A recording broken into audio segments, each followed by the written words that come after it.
ladies and gentlemen, welcome to NJPW Puroresu Review. I am your host, Andre C. Right over here, the Taco Princess herself, Melball. How we doing, Melball? Hey man, I can't complain. I saw somebody I dance on the weekend. It was a weird week. What's sorry, I happened? no, it was on my end. I messed something up. It's all good because I'm dumb and I All went wrong good in way on the my head, volume. as they I went all say. wrong way on my headphone volume, and I'm dumb. Oh, Melball came in loud, huh? No, no. I always turn it down for opening music because it's loud in my headphones, and then I turn it back up. But I went the wrong way because I'm crazy. Oh, technical difficulties always a thing here at Andre Melball's Wrestling Talk. How are you doing, my Oh, friend? I'm doing absolutely phenomenal. I had a great 3 day weekend. Again, we're recording this on Monday, so I had a great 3 day weekend. Friday, Saturday, Sunday. Watched a really great LPW wrestling show with Andreas and Kat and my good buddy Alex. Um, then Saturday, I did absolutely nothing except watch wrestling, which is just and Ted Lasso, but absolutely phenomenal day. And then Sunday, I watched more wrestling, and then I went to see AEW. So I had a great weekend, and then I'm back to work today. Mm. Lots of wrestling this weekend. There was a lot of wrestling, indie shows, Impact Wrestling, WWE, NXT, AEW, lots of wrestling. But I focused on Japanese professional wrestling. As you should, sir, as you should. As we should, because we are here to talk about nights 9 and 10 of the New Japan Best of the Super Junior tournament. We are going to get into that. Before we do that, I want to say thank you all for tuning in. Please like, subscribe, and and yeah, just comment down below because we love hearing from you. We love talking professional wrestling. So please just keep talking to us. Subscribe, like it, hit the notification bell because that really helps. And I want to give one big more shout out to our boy Mike the Ref over at Backbreaker Video. Thank you so much for all the support you have given us. Thank you very much, sir. And you can check me actually out on that channel from our AEW preview. If you still haven't watched pay per view and want to watch our preview and what we thought might happen, where Mike was right on a few things, so I was wrong on most things. Well, and not my regular show, so I don't know. Yeah. So we are going to get into it. We're going to talk some best of the Super Juniors, and we start it out with night number 9. We actually had an undercard on this show. Exciting. A little bit different. So we kicked it off. Oskar Leube and Yuto Nakashima taking on the United Empire's Great Khan TJP. We're not going to go long on these ones. Great little match. I thought Leube and Nakashima looked absolutely phenomenal, both of them in this match. Leube just looking like an absolute powerhouse in here, like especially against like TJP. Again, the size differential was absolutely phenomenal. Um, the end of the match, Khan gets the sleeper on Nakashima. TJP hits a running boot, then and gets the abdominal stretch onto Leube, and Khan hits a sleeper suplex and gets the pin for the win. What do you think of this little opener? The Great Okan, champion of the British, all hail. Um, I think I mentioned it in our last video. Nakashima went from being like the biggest young lion to almost sort of being one of the smallest. You got Fujita. Oscar Loibe in there. What? Fujita's the smallest. Say that again? Fujita is the Well, smallest. I know, but like when he hear me out, my guy. When it was the original three, you had Fujita, Oiwa, and Nakashima. Well, Mm-hmm. obviously, Fujita is going to be the smallest, but Oiwa and Nakashima were kind of like comparable in size, but Nakashima was always bigger. She's taller, larger, Mm-hmm. he's a heavier set guy. Now you've got Loibe and oh, Oleg what's the other Bolton. one's name? Oleg Bolton. Yeah, Bolton.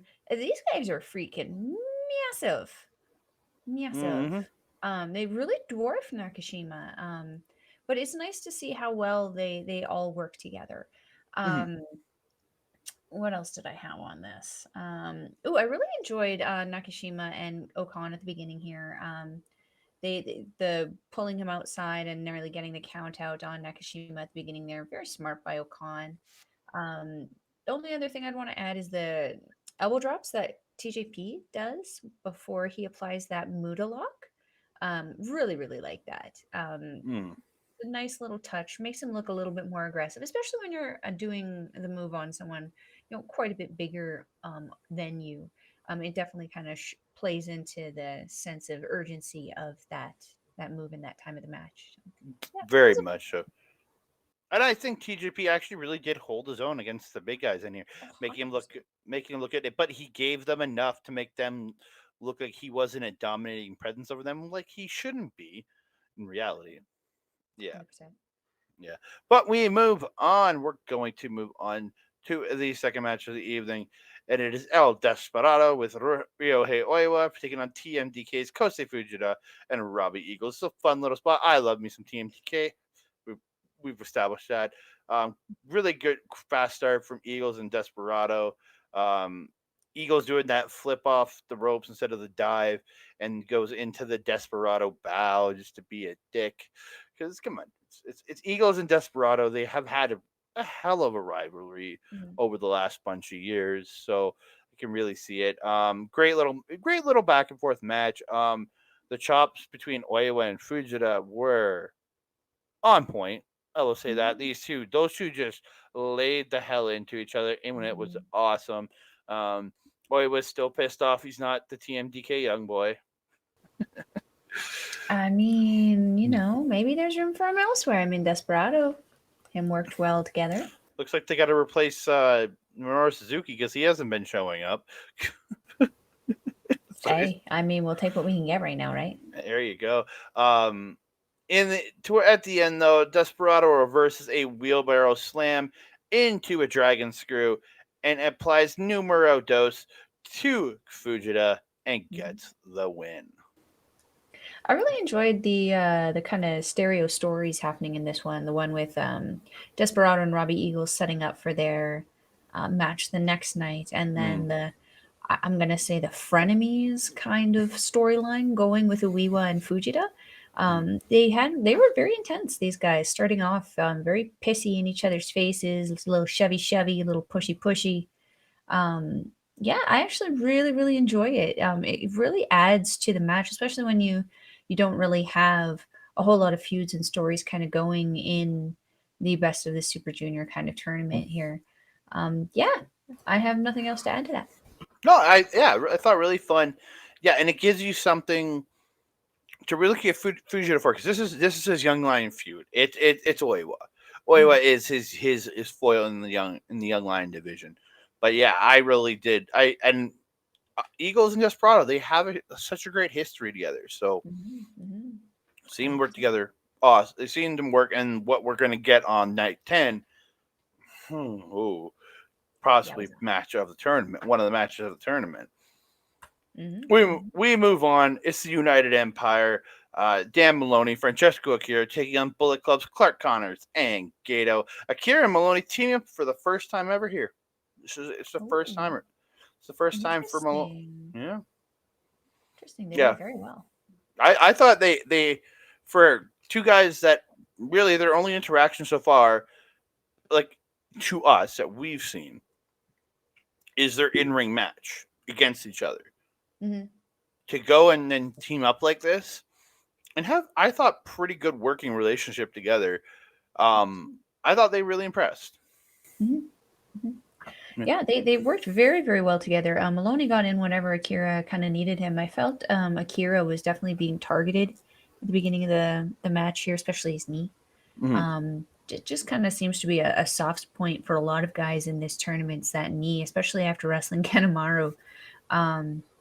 Yeah, the jump start at the beginning of this, I definitely kind of got the inkling that despite being in Connor's corner, I felt like Gedo was kind of like the shot caller for this kind of teaming with the two of them.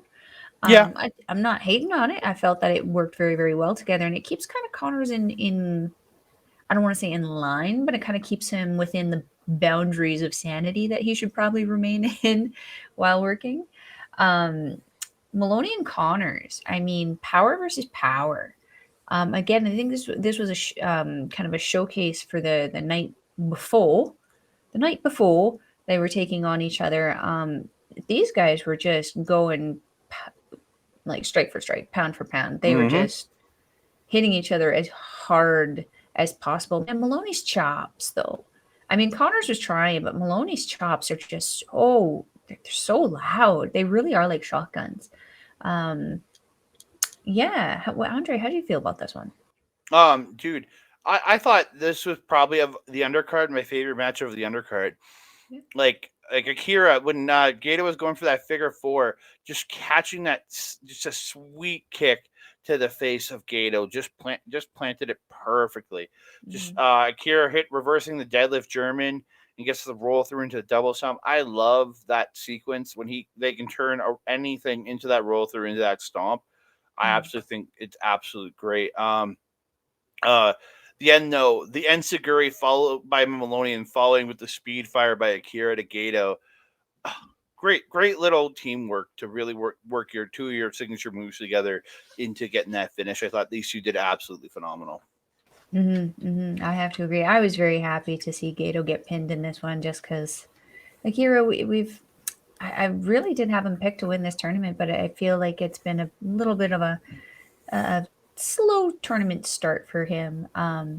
Did also want to note post match, Clark Connors, as usual, harassing people in the crowd, harassing women, children, and evidently cosplayers. There was a cosplayer dressed up as Francesco Akira, who Connors decided to get in the face of. And all I could think in that moment, Andre, was our good friend Jason. Mr. Rutledge, yes. Mr. Rutledge, always dressing up as the wrestlers at all the shows. And I was like, nay, No. nay, I say. I don't know if you saw Akira went down and actually had like a nice little moment with that person afterwards. It was very nice to see. Yeah, because Akira's a good dude. Unlike Clark Connors, Akira's a good guy. I mean, Clark Connors, he's that, whiskey Fabio. Your words, not mine. Looks like Fabio to me. Can't get over it. We move on. 6-man tag. Kevin Knight, Master Wato, and Yo taking on just 5 guys. Taichi, Taka Michinoku, and Yoshinobu Kanemaru. So I think it was Knight and Master Wato are actually facing off on the following night, so they're teaming up before they go face off. It's interesting little position there. And then I think it's Yo and Yoshinobu Kanemaru on the final night for the B block. So again, like everything here built to a setup for those matches. Taichi, love just seeing Taichi back in the ring. God, I love me some Taichi. Pull it off the pants, blocks the DDT, and hits that beautiful axe bomber at one point. Just give me Taichi, man. Taka really putting his working pants on, or working shorts on, I guess, in this match. I've been negative on Taka in the past, but I think this just 5 guys has really kind of reinvigorated the guy to be like, I know he's the guy that's going to take the pins, going to take getting beat up and stuff, but I think it's given him a new bit of fire out of everybody in the team. I think it's given him the best fire of it all. I've really liked. Yeah, and then Knight and Wato kind of one-upping each other throughout the match, really kind of playing, because again, they're not trying to fight each other, but they're like, I'm going to show that I'm better than you. Oh, and I really did like the little back and forth between the two of them in this.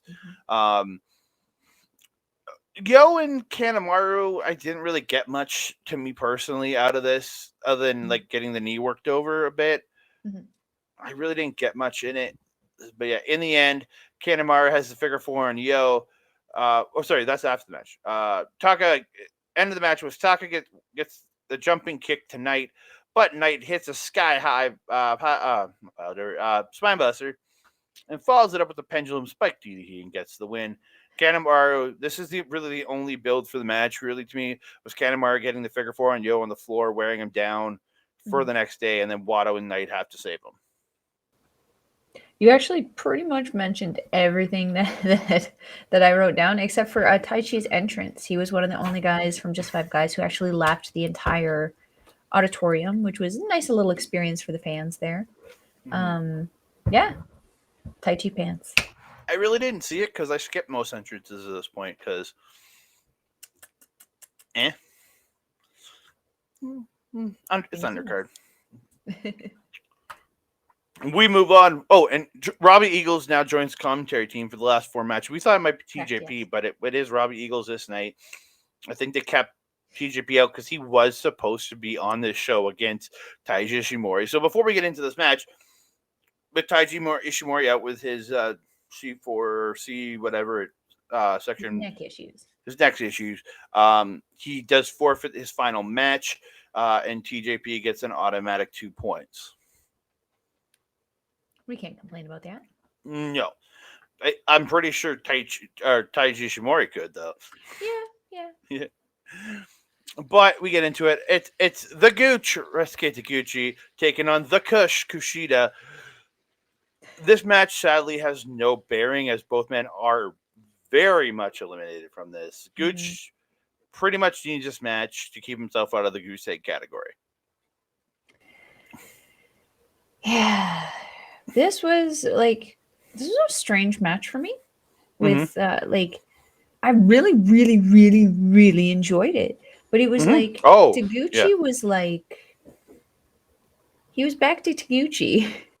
There was butt stuff. Yeah. There was butt stuff all over. The fact that in 9 matches in this tournament, we only got butt stuff in one of them. I'm not mad at it. Yeah, and it wasn't goofy. It was serious. And it came at the end. Yes. And it was. Well, I mean the rolling hip attack that he hit was pretty good in the middle of the match. Yeah, but I don't consider that butt stuff. I'm talking the butt stuff. Rolling his butt into the sky into your face. No, it's a rolling hip attack. He's hitting with the hip, not the butt. It's a rolling funky weapon. Yeah, but I thought these two. There's like some stupid little spot where they're jogging around the ring, and it was just like, come on, guys, like just yeah. But both guys worked their ass off in this match. I thought really stepped up for their final match. Even though it doesn't mean something, did some great stuff. Yeah, that rolling hip attack, absolutely phenomenal. Sending Kushida, and then just follows it up with the 2 hip attacks in a row, sending Kushida to the floor, and hits that beautiful springboard punch to follow that up. I very much enjoyed that. In the end, Dodon is hit by the Gooch, but his tights end up getting pulled down by Kushida. But he gets the ankle lock, and other than the first shot of the butt, the cameraman then adjusted to use the rope as a sensor bar. But he gets the ankle lock on, and Kushida eventually taps out. Gooch does not go goose egg in this tournament. He gets 2 points. Yay! And maybe a tag team title shot. What's that? And maybe a tag team title shot with, we'll get to it later. With somebody, maybe, because he's beating the tag champ. Wato. Maybe. I don't know. Maybe. Yeah, the ankle lock that Taguchi got Kushida in at the end there, he had quite a lean going on that one. Like he pushed Kushida's foot pretty much all the way to his butt. He was kicking his own butt, and just the way he kind of had that weird awkward lean on from what we could barely see around the mysterious black bar of mercy. Yeah, this match, I mean, Taguchi, especially at the beginning there, Kushida was throwing like so much at him, MMA stuff and wrestling stuff, like all these grapples and holds. Taguchi had an answer for everything at the beginning there. I was like, ooh, this is going to be good. I was not disappointed. This was a really fun match. It very much was. Again, inconsequential, but I very much enjoyed it. Yeah, that's why it was so fun. So, battle of the middle of the pack. It's Douki versus Sho. It's a Shoki. You know what I mean. Don't ever insult Douki like that again. It's a Shoki. Sho pulling his shenanigans. He brings who is obviously Ryohei Oiwa out in a Douki mask. It was like more than obvious it was Oiwa. Rings the bell, says this is Douki. Gets in and gets him in a submission, but the real Douki makes his way out. He was all taped up in the back, just like they did before. The match actually starts, and there's no evil for the first bit of this match, which I very much enjoyed, because these two, without evil out there, Sho's a great goddamn wrestler. Yeah. We've said Yep. that multiple times this entire Mhm. fracking tournament. Mm-hmm. Like I don't know. It was a fun overall match. Great flying headbutt off the second rope by Douki. Just wrecked him with that headbutt, man. They just really. I thought really good work from both guys in this first half of the match. Sho ends up faking the Douki hitting him for a low blow, and then Sho ends up kneeing Douki into the in the back, like having him take out the ref. Um, Sho gets out his wrench, and then Douki has a pipe. Like he came prepared. He has the pipe. Douki ends up blocking the wrench and hits him with the pipe. Then hits a top rope double stomp for 2. Gets the Douki Choki. This is where Evil ruins everything. I was even okay with the ref bump and the wrench spot because again, it was still working well to the flow of the match, in my personal opinion. It's when Evil got involved, start distracting the ref before the tap out, and Sho ends up pulling off the quarter pad, runs Douki into it, and hits a cross arm pile driver. But Douki kicks out, throat chop, and the daybreak by Douki, followed up with the suplex de la Luna, but the ref gets taken out and can't do the count. So Yujiro now makes his way down, and him and Evil beat up Douki, him with the low blow. Evil hits everything is evil, puts Sho on top, brings the ref in, Sho gets a win. Sho has finished with a better point record than Douki, which makes me very sad. Same. That's disgusting, actually. Considering how much great work Douki did in this and how much shit work House of Torture did in this, it was just insulting. Yeah. I was a little annoyed. Also, faction support. I mean, Taichi's back. These guys had a match to kind of breathe up a little bit. And where was the team support there? Just 5 guys, more like just one guy. Like Oiwa couldn't stick around to help because he was already out there. He should have just stuck around and helped. Well, I mean, they already had to change the name once when Sonata joined. I don't know if they want to really. Oh no, I'm not saying Oiwa should have joined their team, but Oiwa just got fucked over by these guys. Why isn't he sticking around to give a little bit of an assist to Douki? See, he's a young lion. They're not allowed to. They don't have feelings. They're supposed to be at ringside doing their job. Yeah, but they're not supposed to interfere with stuff like that. They should. They should be required to do that. If they put your hands on you. Sho got 2 points, and that made me a little bit sad. They were a great match up until that last third of it, and just it truly was, yeah. Mm-hmm. We did get to hear Robbie Eagle say the Douki Choki. He did. He did a great job because again, he's got the right accent for it. He does. He does. He really does. We just need Gina back, though. We didn't need Kevin Kelly doing an impersonation this show. It was the first time in forever, man. I love it. I absolutely love it. We move on. It's the Leo Rush. Mike Bailey. If either man wins, they go to the finals. Simple as that. If Bailey loses to Leo, he needs Teton to win in the main event because he could beat Teton in the tiebreak, and he just doesn't want Hiromu to win because then he would move to 14. If Leo loses, he's automatically eliminated as he has a loss to Teton, and no matter what, if Teton wins, they tie, and if Hiromu wins, Hiromu moves to 14 points anyways. So either if Leo, so if you win, you're in. If you lost, Leo's out, but Bailey has a shot if he loses here. So they did shake hands off the top. Gotta love the respect there between these two. Bailey, generally a gentleman kind of guy. So and Leo, the Canadian thing, right? Yeah, very very Canadian, very friendly, very nice. Chris Jericho's Canadian. He's an exception to the rule. Same with Omega sometimes. Well, technically, he is American. He was born in New York and moved to Winnipeg. So moving on. Move on. They start the match was very quick with Bailey springboarding, Leo doing just his crazy turns, absolutely phenomenal. Leo doing a like a 619 around the post to run away from Bailey. I loved it. Leo hitting a beautiful SA moonsault to the floor early. I thought these two just really worked together well. It was fast paced, but it didn't like feel overwhelming. Where sometimes you get those fast paced matches that feel like a video game. This didn't. This felt like a fast paced but real like well thought out match. Um, yeah. Bailey hanging Leo onto like suplexes him and drops him on the ropes and hits the double knees off the top to Leo, who's hanging over top the ropes. That looked great. Uh, both men hit sick roundhouse kicks to each other, and Leo's was very Natsupoi like, as I wrote the way he turns into it. I was like, ooh, very Natsupoi. I really much like that.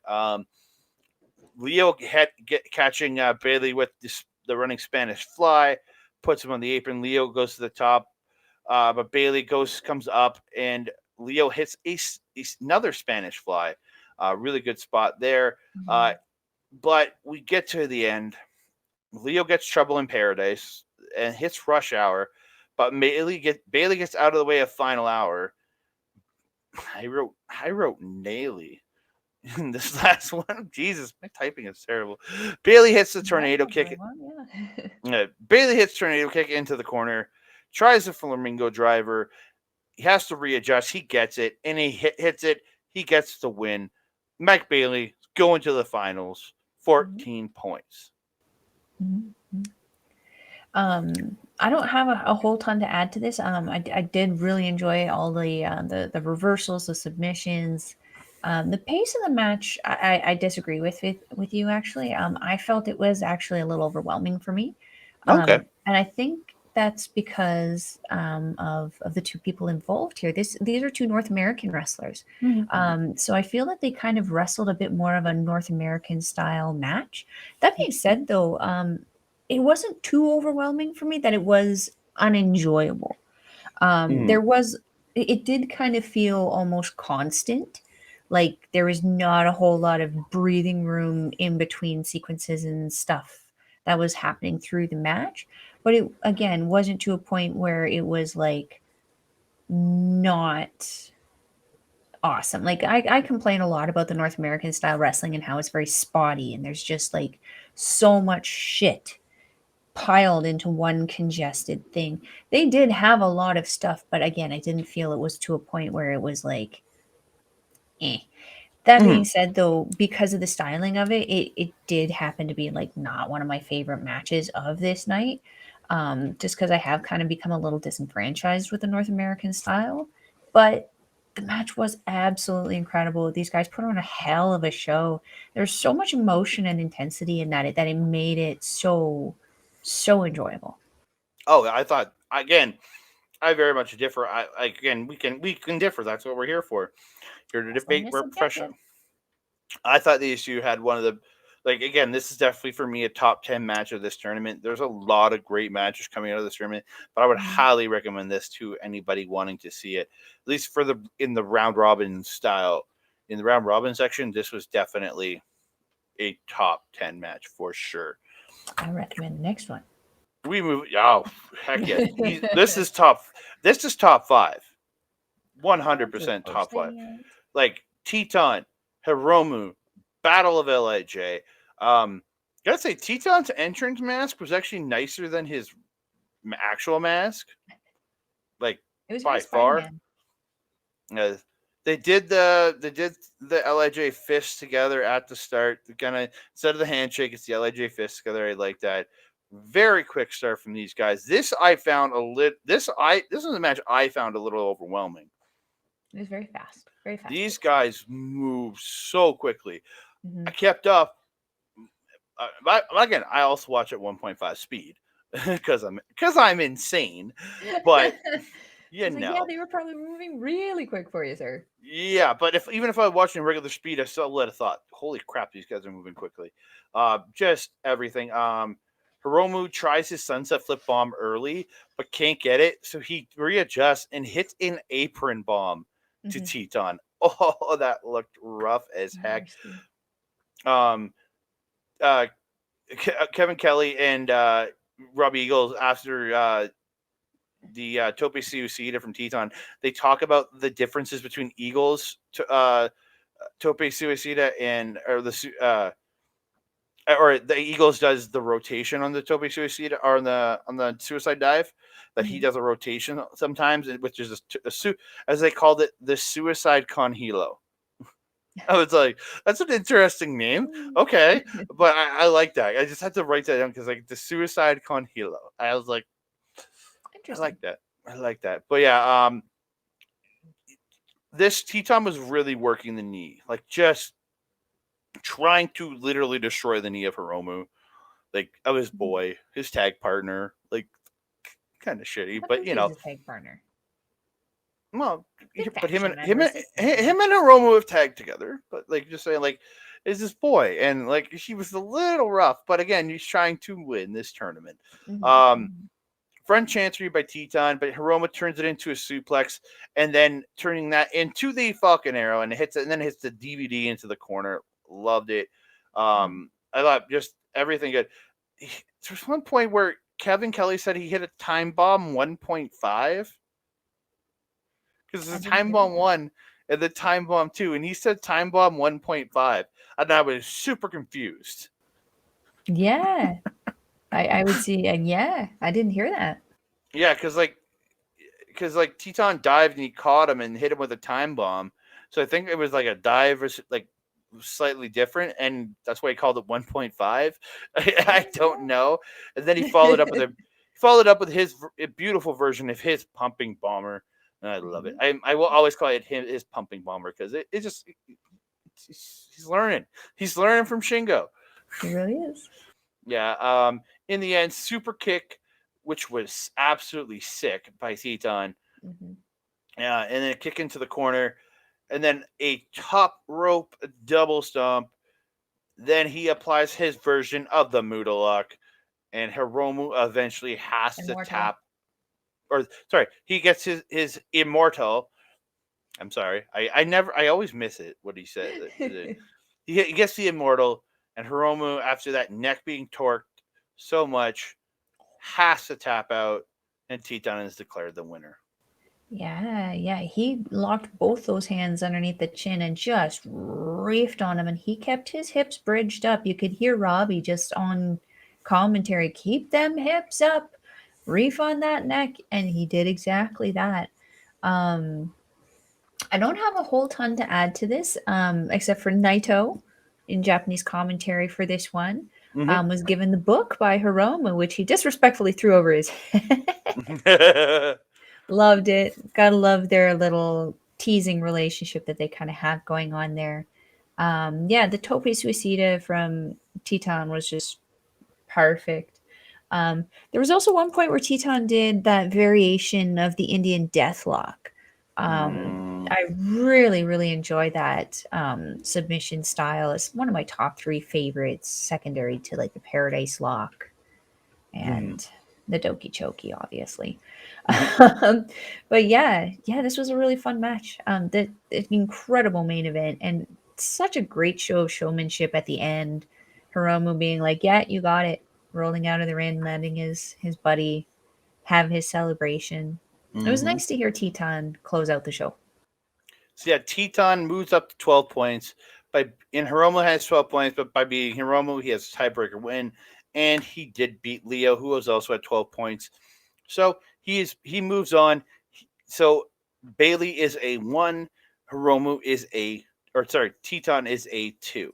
So that means, yeah, what I literally just said.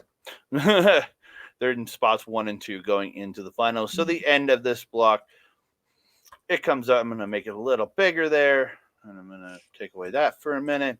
We have on top, it's Mike Bailey, 14 points, 7-2, absolutely phenomenal tournament for his first tournament. You have Teton in second with 12 points, 6-3.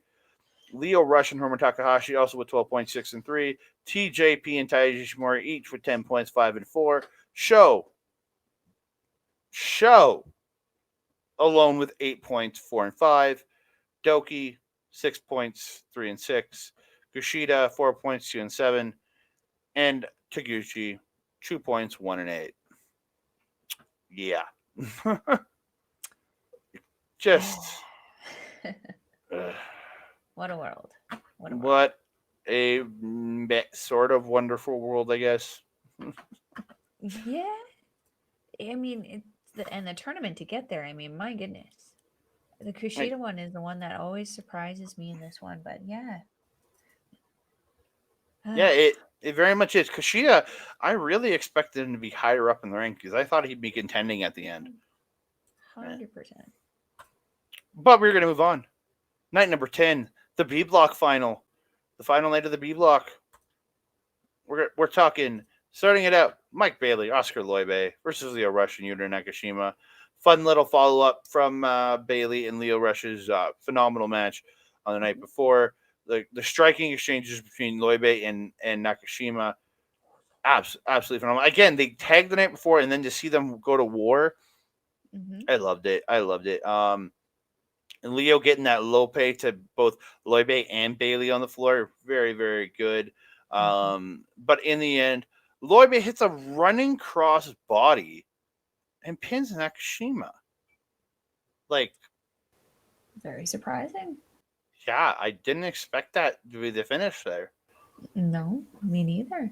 I was very surprised about that one, especially how it started. Um, Nakashima almost like starting very aggressively seemed to be really wanting to fight Leube right away. To the point where there was almost like some shoving going on between both of the teams, where Bailey and Rush had to kind of regain control of their young guys. I did really, really like the start between Nakashima and Bailey, though, where Nakashima was just dodging everything so fluidly. Despite like Bailey is fast, and like he's quite a bit smaller than Nakashima, but like he can get his foot up to his face pretty easily and good. But yeah, Nakashima just very quickly dodging everything. Bailey could barely get his hands on him that first little bit. Really, really like that. Well, and Nakashima like unloading kicks on Bailey. Yeah, But then Bailey started yeah. checking kicks, and like Nakashima starts grabbing his leg when Bailey started checking the kicks. I was just like, yeah, bring So some real good. fighting into this. I love it. Yeah. Once they kind of got tagged out there, and Rush and Leube got in there, I really I really enjoyed just like the height joke story that they played in this one, where like Leo's trying to back chop Leube and it's just like ricocheting off of his chest into the rafters. It's not making sense. It was really funny. I really enjoyed how Leo started almost doing like a fear kind of thing of Leube. So when like Leube would be like looming over the ropes, like Leo would kind of end up seeing him and being like, "Whoa, yikes!" Really, really enjoy that with Leo. I enjoy the way he kind of hams it up a little bit, in the ring a little bit there. Really like the end too. After Leube pinning Nakashima, them doing their cute little fisty bro thing, whatever it is that they do. No harm, no foul. Clearly, they're still good. Fisty bro thing. I mean, I don't know. I don't see other normal people doing that. That just seems to be a bro thing. Yeah. We move on to pretty much the down point of the entire night. And I don't say that lightly because I love me some Douki, I love me some Taka, and I love me some Taichi. But goddamn, like, House of Torture knows how to ruin shit, man. Yeah, this was a shit show. Yeah, pretty much it's just try and brawl the entire time with House of Torture cheating pretty much the entire time. Taichi got a little like Taichi Douki and Taka all got like little hope spots in there, little spots where they get to run a little wild on them. But again, none of it mattered. In the end, jumping back kick by Taka, and then the Shining Wizard for 2. He gets the just face lock on Evil, but Sho ends up distracting the ref with the wrench. Like he grabs a wrench and gets in the ring, and then that's where Yujiro comes in, hits Taka with the cane. Evil hits everything he's evil, gets the win. They go to hit Taka with the wrench after the match, but Douki and Taichi end up stopping it. And Douki hits Sho with a pipe and takes him to the floor, and then into the hallway and tosses him into the garbage bin that we forgot to mention that Sho tossed him in the night before. Yeah, I wanted to forget. Yeah. But again, it was just a shit show of a match. It really was. I mean, there were axe bombers for everyone, though. I mean, that was, Oh, really it was very cool. nice. But yeah, I don't have a ton to add to the. I mean, Douki got picked apart a little bit at the beginning there, but you're right. Everyone kind of had their little Hulk up moments throughout the match, minus Yujiro. I feel he didn't really have anything useful to add much at most points. Um, yeah, shit show. No bueno. Yeah. So we're going to move on. And we get a tag team match, Kushida and Taguchi, the bitter rivals from the night before, taking on LIJ, Hiromu, and Teton. I've literally written this as Funky Time versus LIJ Jr. Funky time. I love it. and Time with a Y. That's all I wrote. Oh, Versus LIJ Jr., as I'm calling them, because they're the juniors of LIJ. I really thought Funky Time was going to get a better reaction from you. I did like that one. Funky time. Cute.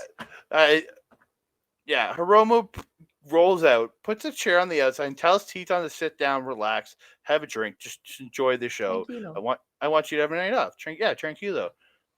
Hiromu attacking Funky Time, but they're just like taking all the shots and then just like take him down, hit the sandwich drop kick.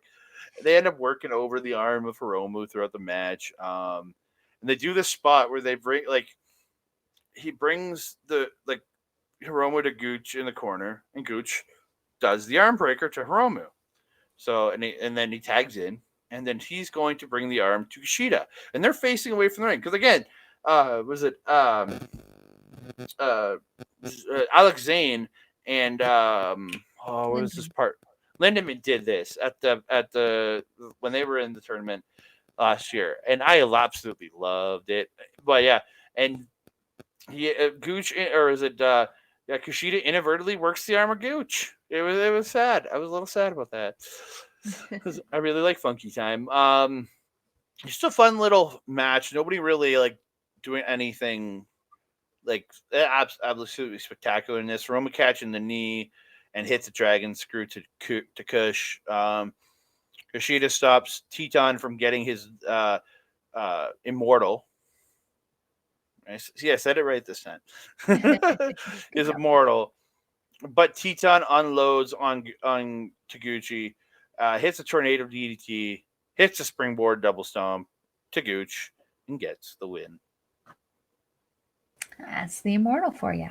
Teton's been doing so good this tournament. I just so happy he joined LIJ. Oh yeah.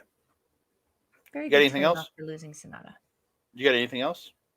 No, you actually mentioned everything that I wrote down, which is perfect. Saves us time. There we go.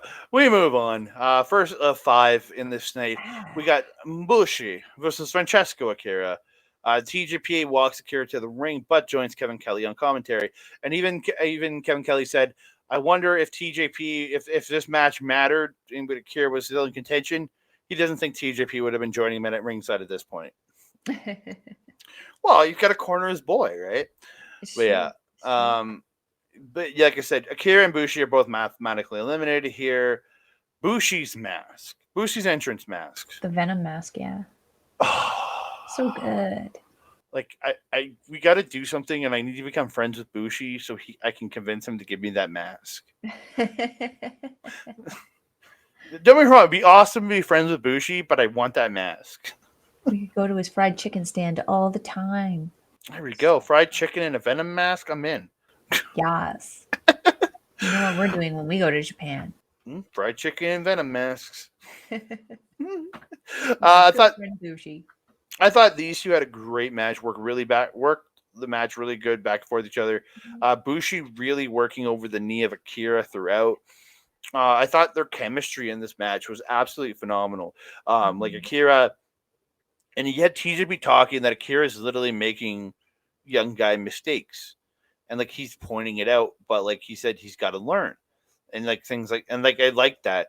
Because Akira, yeah, he's 23 years old. Bushi's been around forever, so Bushi's got that veteran instinct, so he knows how to get through those, like, to dodge the right times and things like that. And I thought these two just worked so well together.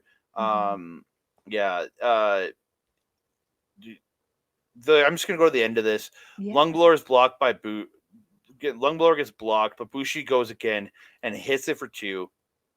Goes up, but he gets super kicked on the MX attempt. And Akira hits the running knee to the head of Bushi, but Bushi kicks out like that 2.9. Just the ref is like right there, but he kicks out. Bushi hits a knee, Akira goes for speed fire, but Bushi ends up hitting in the knee to the head, hits a drop kick to the knee, and gets what I think is called the Black MX.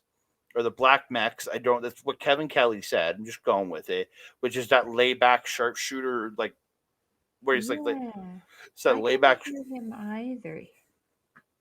I thought he said Black Mex or Black MX. He might have said mask because he's the jet black death mask. Right? It could be Black Mask. It could be that, but it could. I'm not sure if he said Black MX, Black Mask, Black Mex. I don't know, but something to do like that.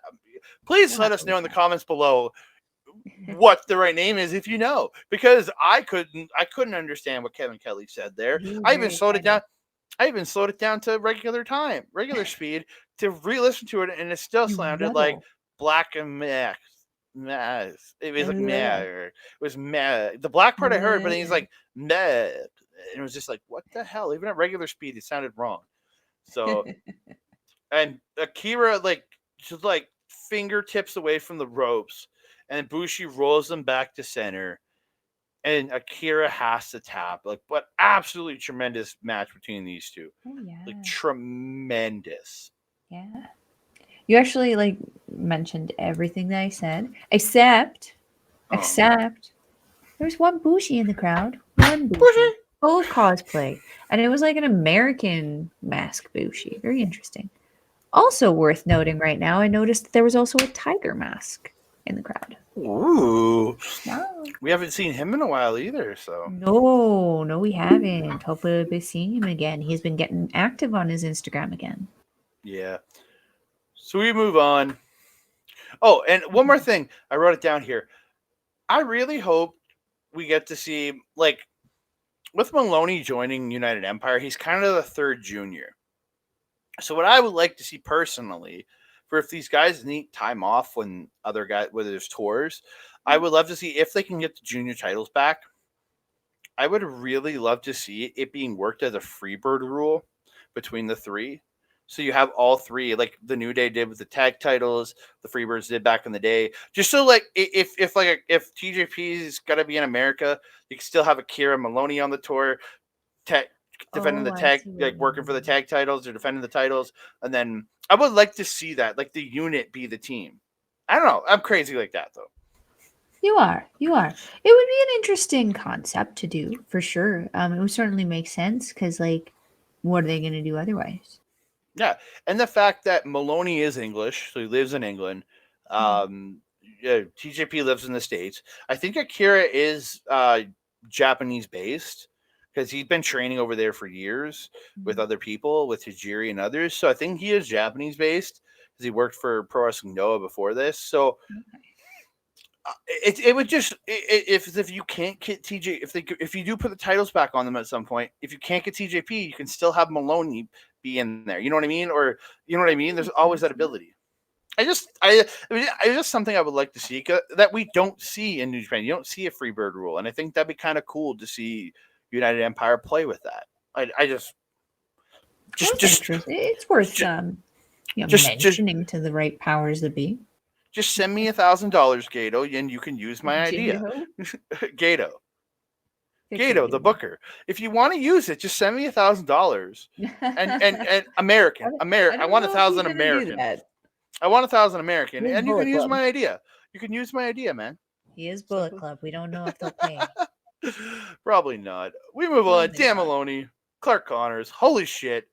These two beat the living piss out of each other. Yes, they did.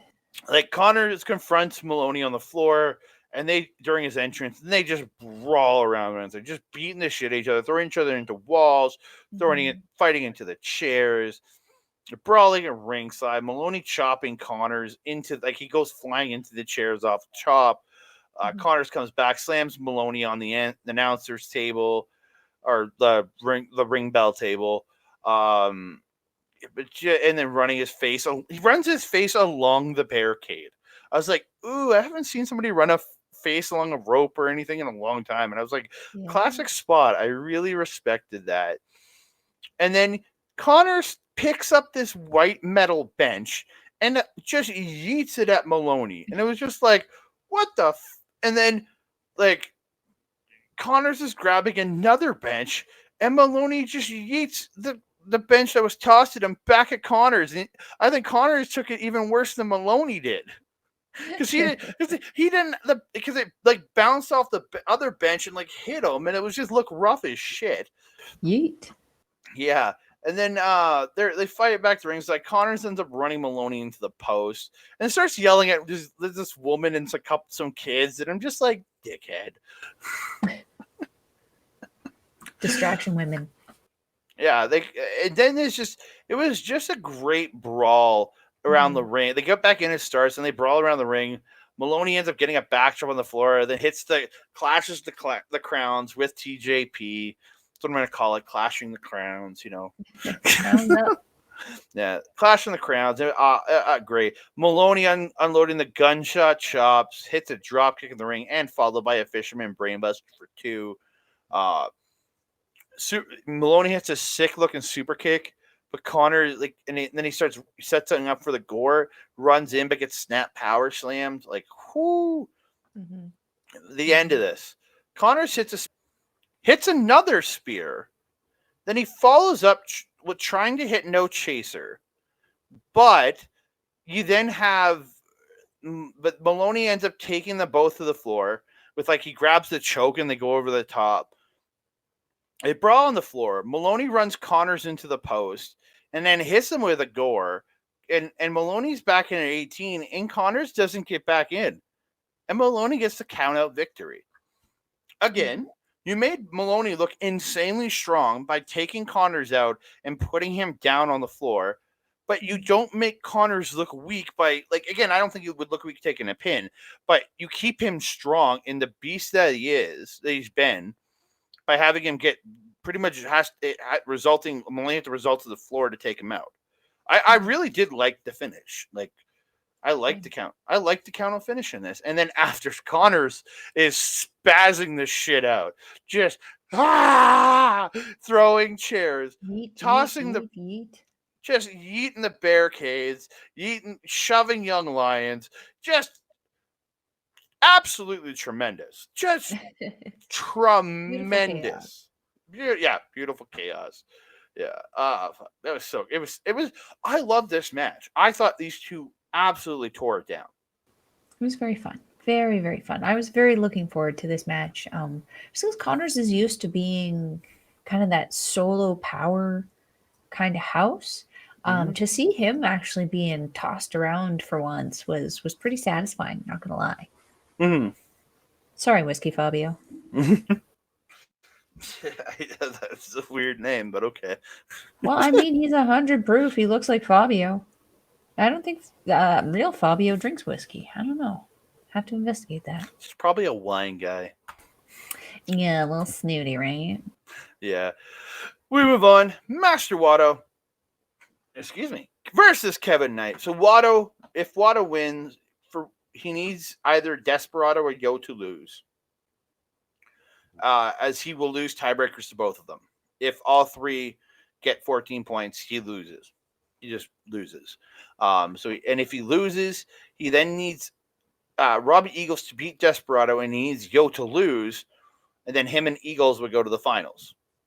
The B block is way more convoluted than what the A block was in this finish. And then Knight, when he's coming out, says, if he can't go to the finals, neither can Wato. I was like, I like the confidence. I was like, the confidence is strong with this one, man. Very athletic start from both these guys. Wato with the bulldog and the zigzag, Like I love him using the zigzag.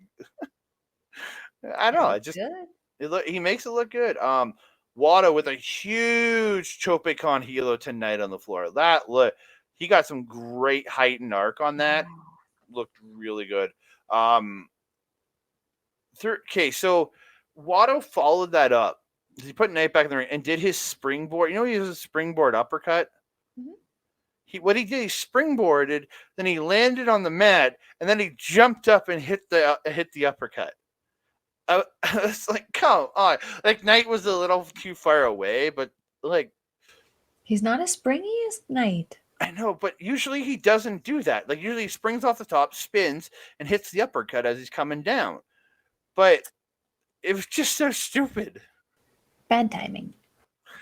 Oh, it was just so stupid. Wato avoids a drop kick, gets Vendaval and Knight, but Knight gets his leg on the rope. And like, I love Kevin Kelly's call here is that he's saying this was anybody else. This was like Leo Rush. He would have had so much more work to do, but Knight with those long legs just can make it to the ropes a lot easier than most. And I like that little. I'm like, I thought to myself, I'm like, holy shit, that's true. Leo would have had to struggle so much goddamn more. Huge drop kick by Knight to take down Wato. Again, I say it almost every match I see Knight in, but those drop kicks are absolutely phenomenal. Stinger splash in the seated shoulder block and the running frog splash for 2 by Knight. Then he gets the run off the top, but still can only get 2. Like, these guys go back and forth. Wato blocking the DDT. Knight gets sky high, a super kick and sky high. But he and like but the end, Knight ends up going for his pendulum spike DDT, but Wato reverses, gets the bridging German, gets the win. Like, great finish. Wato puts himself into the leadership spot.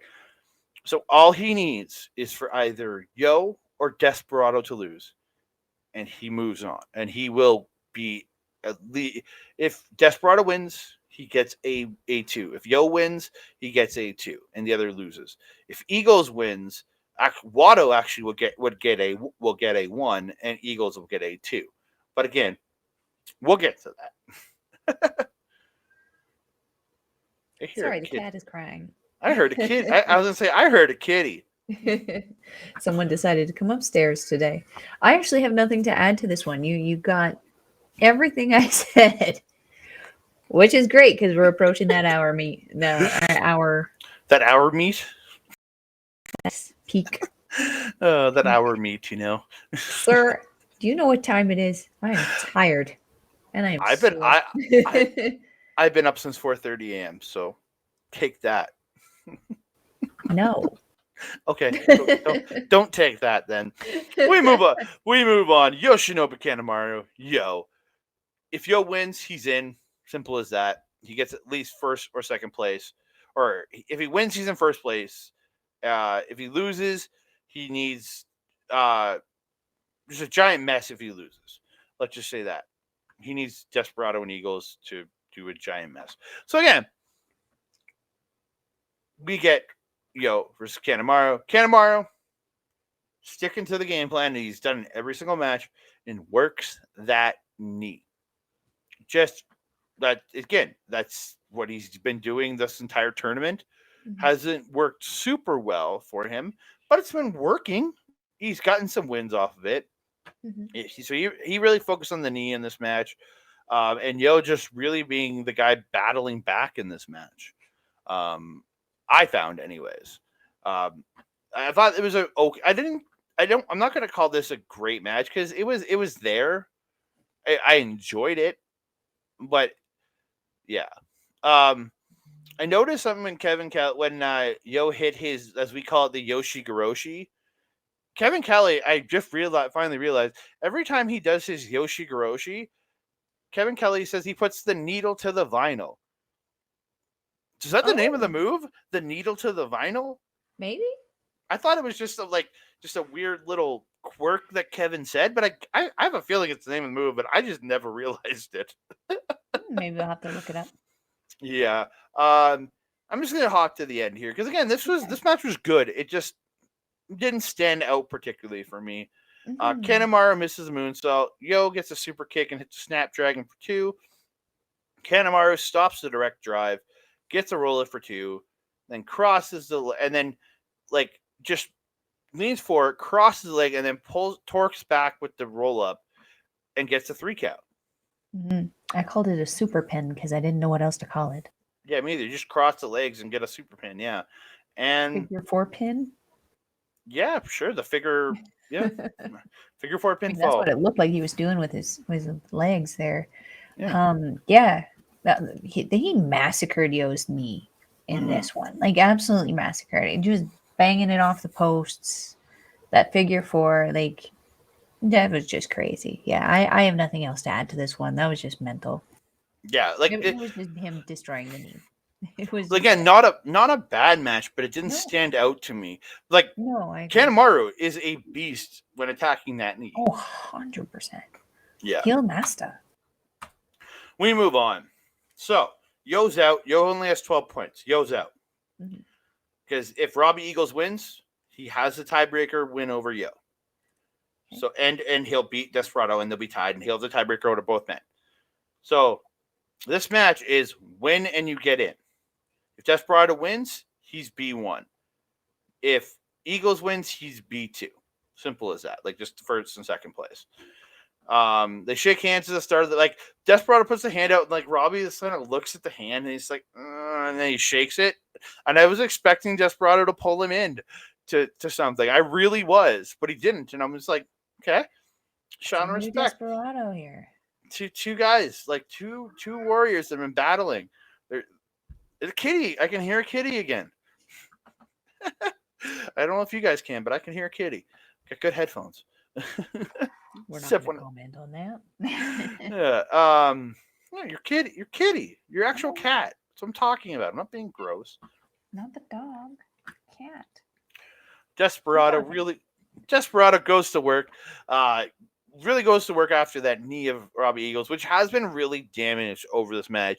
Goes after the stretch muffler early, but Robbie gets the ropes. And then Desperado helps Robbie up. I was like, okay, is this a match of respect here?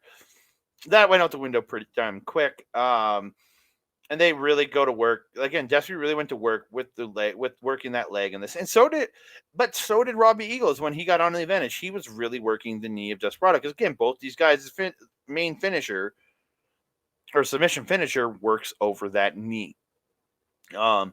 Really great spots where they're just chopping and kicking. These two are just going back and forth. Yeah. Robbie gets a Ron Miller special early, but Desperado gets the rope.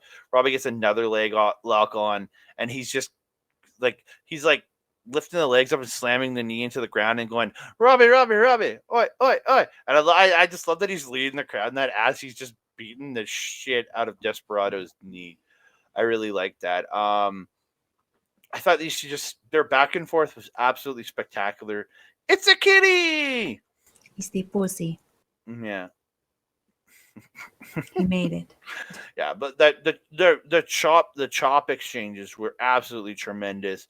Robbie Eagles hitting a Canadian Destroyer in this match, and then hits the running knees into the corner, but only gets a 2. And then Robbie's kicking the hell out of the knee at one point, and then he hits the yes kicks. But Desperado ends up countering and hits a beautiful Shining Wizard and gets a stretch muffler on, but Robbie ends up turning it into a roll-up. End of this match, Desperado gets the guitar on hell for 2, tries to pinche loco, but they each get a bunch of reversals, and Desperado gets numero dos. Eagles tries for the Canadian Destroyer again, tries to slip through to the Canadian Destroyer, but Desperado ends up blocking it and hitting a Dude Buster for 2, but Robbie kicks that 2.9. I bid on it. I thought that was the end right there. Mm-hmm. I really did. Then Robbie starts kicking at the head of Desperado as Desperado's over top of him and just yells, "Fuck you!" at him. And so Desperado hits a dragon screw leg whip into the mat and then applies numero dos. Robbie has to tap out, and Desperado's declared your winner. What a match! What a match! Mwah. Mwah. Such a great match. I have nothing that you wrote. You literally said everything I said. You're doing good this one, man. No longer having to edit or like an hour and freaking 30-minute shows. We have great conversation though. Like this match was absolutely incredible. I will put this, if not top 10, top 5. Like it's at least top 10. Oh yeah, such a great match. Such a great match. I really enjoyed the again, as you mentioned, the afterwards. Desperado does the cheer for Robbie as he leaves the auditorium. Very, very nice. Mm-hmm. The I really did. Robbie oi oi oi thing. Yeah, very, very sweet. I like that. Very sweet. So yeah. the finals I are. was actually rooting for Desperado in this one. Surprisingly, I thought I was going to be rooting for Robbie Eagles, but yeah, definitely rooting for Despy in this one. Very happy with this one. I was rooting for Eagles. I love me my TMDK, but I'm not disappointed by it. I really thought Desperado absolutely a tremendous match, and I know he's going to go on. So it's going to be Desperado versus Titan. Ooh, lucha. And then you have Master Wato versus Mike Bailey. I'm like both those matches. I'm insanely excited for. I haven't watched the semifinals as we record this. I'll be watching them right after this, and then I'm going to watch the finals in the morning. So that's my plan. Kamigo. I'm just amazing. But yeah, those finals are going to be great. So I'm just going to give you a final point total at the end here of B block. Desperado, Master Wato, each with 14 points, 7 and 2. Yo has 12 points, 6 and 3. Robbie Eagles with 10 points, 5 and 4. Francesco, Akira, Dan Maloney, and Clark Connors all with 8 points, 4 and 5. Great showing from Maloney in his first tournament. I like absolutely incredible in my opinion. 100%. Yeah. 100%. Same thing for Kevin Knight. 6 points, 3 and 5.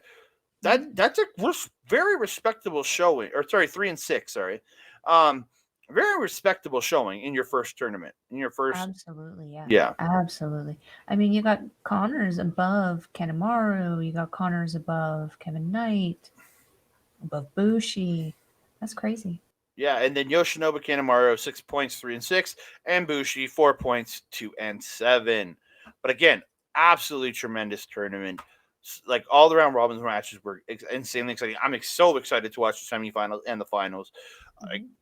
Give me more. Give me more. Give me more. Are you Britney Spears over there? Give me more. I don't know. Is that one of her songs?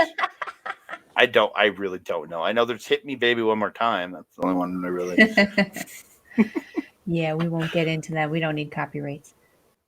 You know that you're toxic.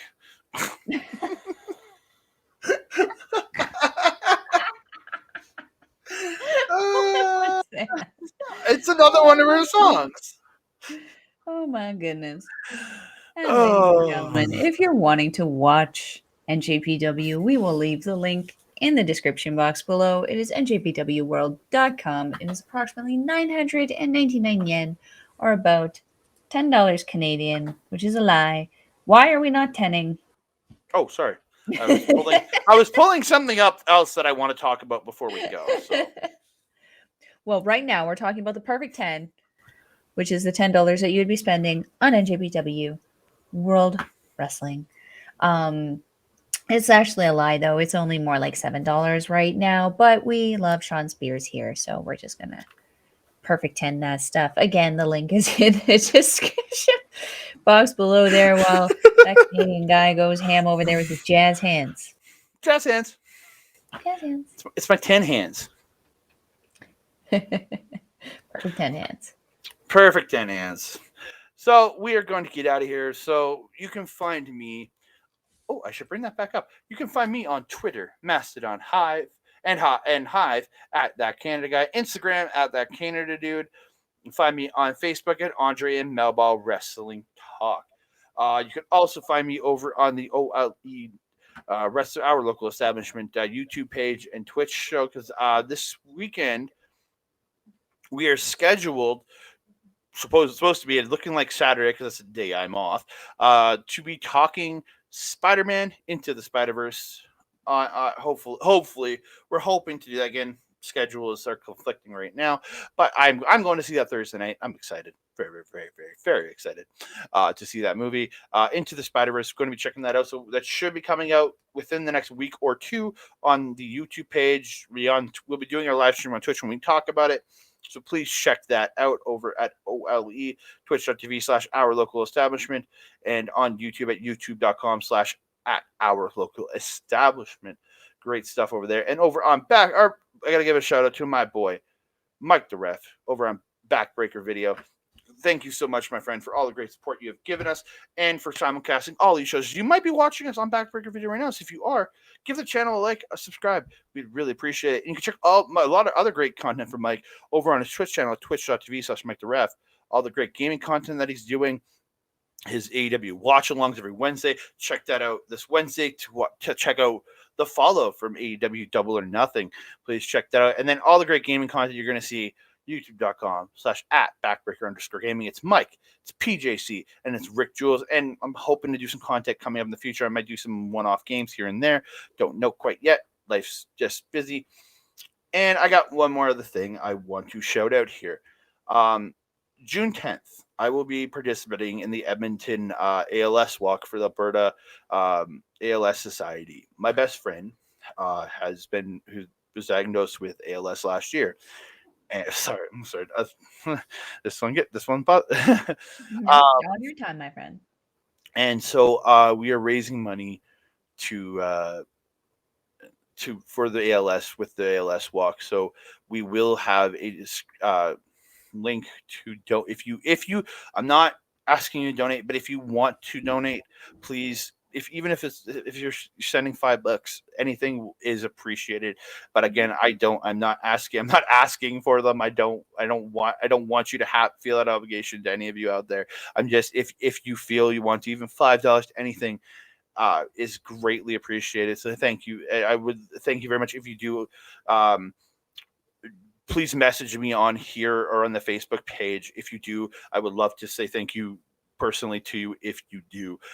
So if you guys want to, the link will be in the description below. Click there. It'll take you to my page as part of my friend's team.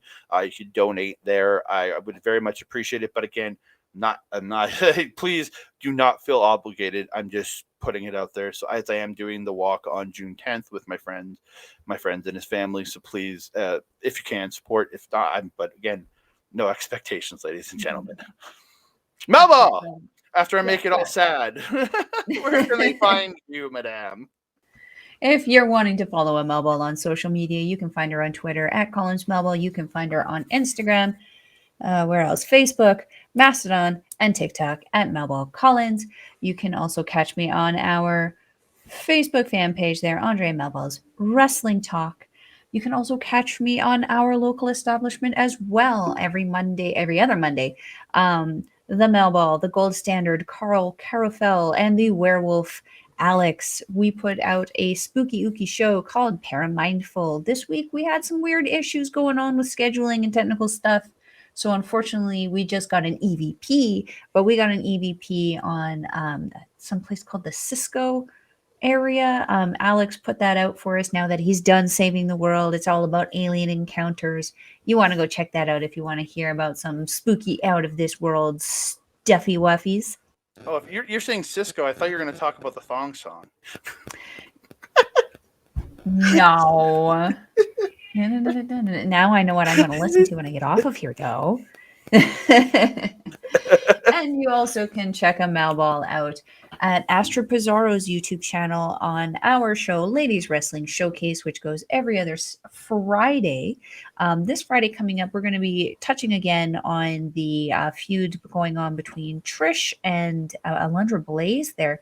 And we're also going to be sharing a couple ladies that we think have made quite the history in women's professional wrestling and what we think that their what their future is going to essentially kind of be in professional wrestling as well. And you don't want to miss out on that. And I think that's everything, my friend. Have we come to the end of our show now? I think we have. I just want to say thank you to everybody that has supported us and continues to support it. Thank you so very much. If you haven't already, please like the video, subscribe to the channel, and comment down below because we want to talk to you. We love you guys. We want to hear from you. Thank you so very much for tuning in, and we appreciate all the support. And that being said, my friend, I am your Melball. Over there is Andre. We will see you next time. Adios.